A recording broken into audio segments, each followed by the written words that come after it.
Hello students, uh, today we have discussed with the new topic that is the fragmentation of amides. In last lectures we have explained about the different fragmentation modes such as the alkene, alkynes, alcohol.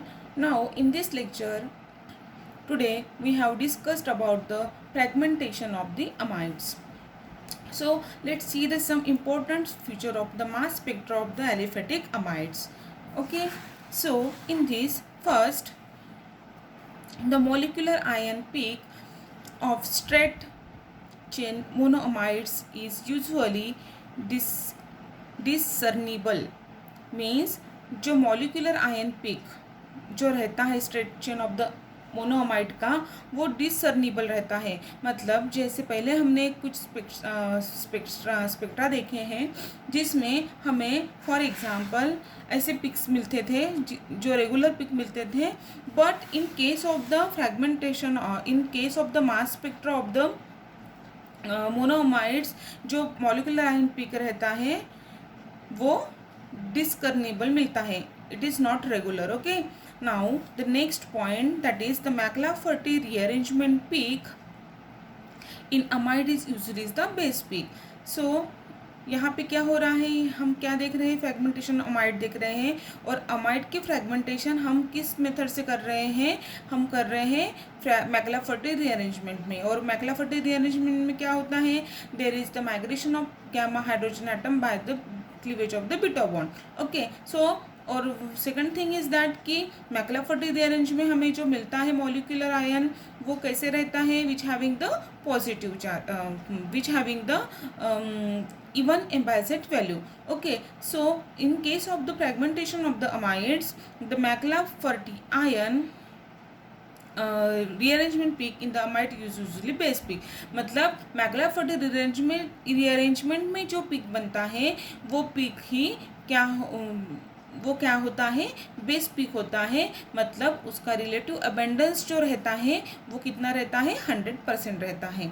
Now third point is the MR ion appears at m by z is equal to 59.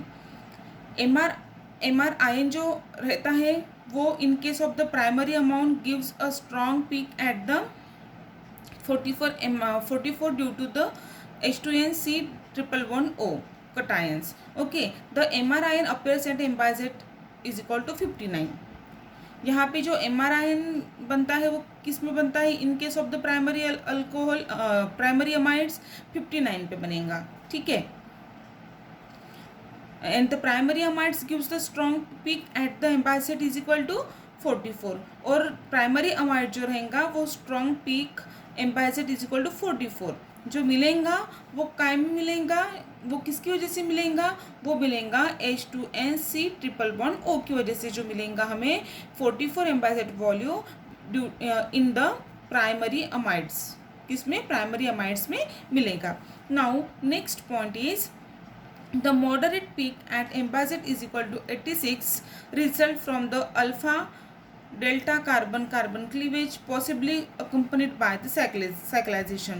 जैसे मैंने अभी बताया था हम आपको कि fragmentation ये amides का हम कर रहे हैं वो मैक्लाफर्टी रीअरेंजमेंट में कर रहे हैं.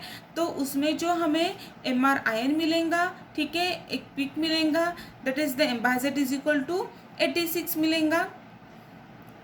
फॉर एग्जाम्पल 86 मिलेगा तो वो क्यों किस वजह से मिलेगा, कौन सा क्लीवेज करेंगे हम उसमें, अल्फा डेल्टा कार्बन क्लीवेज करेंगे और अकम्पनीड बाय द साइक्लाइजेशन. ये एग्जांपल हम देखेंगे तो आपको ये इसका मीनिंग आपको समझ में आएगा कि इसमें अल्फा डेल्टा कार्बन क्लीवेज कैसे हो रहा है और कैसे साइक्लिक ट्रांसफॉर्मेशन हो रहा है बॉन्ड का, और हमें एम्बाइसेट इज इक्वल टू 86 कैसे मिल रहा है. Okay, now let's see this example here.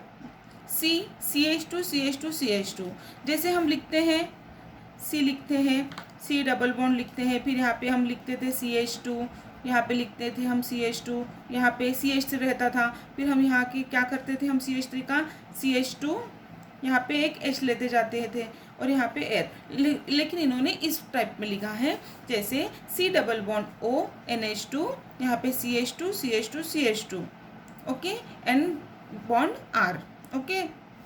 Now इसमें से क्या हो गया, ये highly bombarded with the highly energetic electron के साथ इसका बम्बार्डमेंट होता है, और फिर क्या होता है, which breakup into the many fragments. तो क्या हुआ, यहाँ पे ये अल्फ़ा और ये डेल्टा बॉन्ड कहाँ है, यहाँ से ये यहाँ पे शिफ्ट हुआ है, तो यहाँ पे क्या हुआ, ये यहाँ से शिफ्ट हुआ मतलब है यहाँ से क्लीवेज हो गया, तो R as a free radical निकल गया, और फिर बाद में क्या हुआ, C double bond as it is है, ठीक है, NH2 is as it is, okay. Now ये बॉन्ड यहाँ पे आने की वजह से यहाँ पे पॉजिटिव चार्ज बन गया, और बाकी का जो स्ट्रक्चर है वो एज इट इज़ रह गया। और whenever we are finding the m by z value of this particular cation, we will get the 86. It is due to the because of the McLafferty rearrangement. Okay. Now this is the fragmentation of the amides. Now let's see the fragmentation of the aromatic amides. Okay.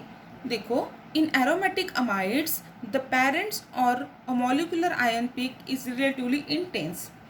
जो aromatic amides रहता है उसमें जो parent pick को ही हम क्या बोलते हैं, मॉलिक्यूलर आयन पिक बोलते हैं, इज रिलेटिवली इंटेंस। वो कैसे रहता है, इंटेंस रहता है। The primary fragmentation mode forms an aroyl cation which is in turns loses a molecule of carbon monoxide.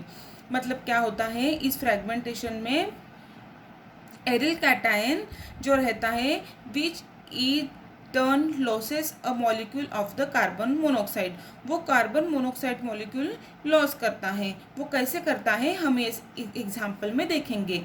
For example right, आपको एक क्वेश्चन ऐसे पूछ सकता है, right the fragmentation mode and the mass spectrum of the benzamide. Okay, so first of all we will draw the structure of the benzamide. Okay, this is the structure of benzene ring, C double bond O NH2। Okay, so इनमें क्या किया हमने, देखो ये क्या है, ये bond यहाँ पे शिफ्ट हुआ, ठीक है, ये यहाँ पे शिफ्ट हुआ, यहाँ से ये शिफ्ट होने के बाद यहाँ से क्या होगा, ब्रेक हुआ, मतलब क्लीवेज हो गया।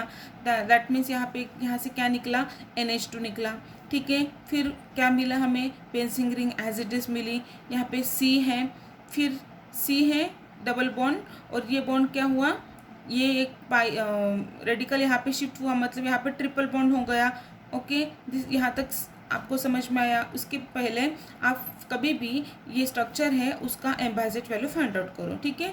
तो ये मॉलिक्यूलर आयन और द पेरेंट आयन की जो एम्बाइसेट वैल्यू है हमारी 121 आई है, ठीक है। नाउ ये हमने ट्रांसफॉर्मेशन किया है, उसमें से NH2 as a free radical करके निकल गया है, तो इसकी जो एम्बाइसेट वैल्यू हमको मिली है वो कितनी मिली है, 105 मिली है। फिर क्या हुआ, इसमें से एक यहाँ पे शिफ्ट हुआ, ये बॉन्ड यहाँ पे शिफ्ट हुआ, और यहाँ से C पे, मतलब यहाँ से क्या हो गया, लॉस ऑफ CO हुआ, ठीक है। CO को हमने लॉस कर दिया। ये यहाँ से ब्रेक हुआ, मतलब यहाँ से बॉन्ड ब्रेक हुआ, तो क्या निकला, CO निकला और एक बॉन्ड निकला। तो यहाँ से निकलने के बाद यहाँ पे कटायन आ गया, और क्या हुआ, ये CO करके plus CO as a free radical करके निकल गया। सो now you have to find out the Embasset value of this structure. Okay, so this is the, whenever we are finding the Embasset value of this structure, so we will get the Embasset is equal to 77. now इसमें से ये 6 remembered ring है, okay, benzene. सो इसमें से हम Sc triple bond CH, that means the acetylene group हम निकालते हैं। देखो C6H6 में से हमने कितने कार्बन एटम निकाले, 2 कार्बन एटम निकालने के बाद हमें क्या मिलेगा, C4 मिलेगा। ओके, सो हमको ये साइक्लोब्यूटेन क्या मिलेंगी, स्ट्रक्चर मिलेगा या रिंग मिलेंगी। तो ये हमें CH triple bond CH acetylene group निकलने के बाद ये यहाँ पे कटायन मिलेगा, और इसकी फिर हम एम्बाइसेट वैल्यू निकालते हैं तो कितनी आएंगी, 51 आएंगी। Now this is the fragmentation of the benzamide. Now let's see the mass spectrum of the benzamide. हमने यहाँ पे फ्रैगमेंटेशन किया है, और फ्रैगमेंटेशन करने के बाद जो हमें फ्रैगमेंट्स आयन मिलते हैं उसे हम एक ग्राफ में निकालते हैं, जिसमें एम्बाइसेट वैल्यूज वर्सेस क्या रहता है, रिलेटिव अबंडेंस रहता है, उसे ही हम मास स्पेक्ट्रम कहते हैं। ठीक है, now this is the mass spectrum of the benzamide. यहाँ पे एम्बाइसेट वैल्यू रहती है। यहाँ पे हम 20-25 किस से स्टार्ट कर सकते हैं, जैसे यहाँ पे 50 से स्टार्ट किया है, 100, 150, 200 लाइक दैट। यहाँ पे क्या रहेगा, रिलेटिव अबंडेंस रहता है। तो यहाँ पे कुछ पॉइंट्स हमने प्लॉट किए हैं, जैसे 51 का आया, C4H3 का आया, तो यहाँ पे C4H3 का 51 पे हम ड्रॉ किए। ओके, C4H3 प्लस कैटायन लिखा, फिर हमने 77 मिला, वो ड्रॉ किया कैटायन, फिर 105, फिर 105 जो है m by z value is equal to 105 is the base peak of C6H5। C6H5 की बेस पिकता वो बेस पिक है। ठीक है, क्यों? क्योंकि उसका जो रिलेटिव अबंडेंस जो है वो कितना है, 100% है। सो द C6H5 ये क्या है, बेस पिक है। ओके, नाउ 121 जो है वो molecular ion peak. It is not necessary कि जो मॉलिक्यूलर आयन रहेगा वो बेस पिक होगा, वो बेस पिक नहीं होता है। इन सम केसेस में ही वो बेस पिक होता है, सभी केसेस में वो बेस पिक नहीं होता है। तो यहाँ पे जो 121 एम्बाइसेट वैल्यू मिली है वो आपको लगेगा कि बेस पिक है, लेकिन वो बेस पिक नहीं है। Okay, in this way we can plotted the graph of the or the mass spectrum of the benzamide. Okay, thank you.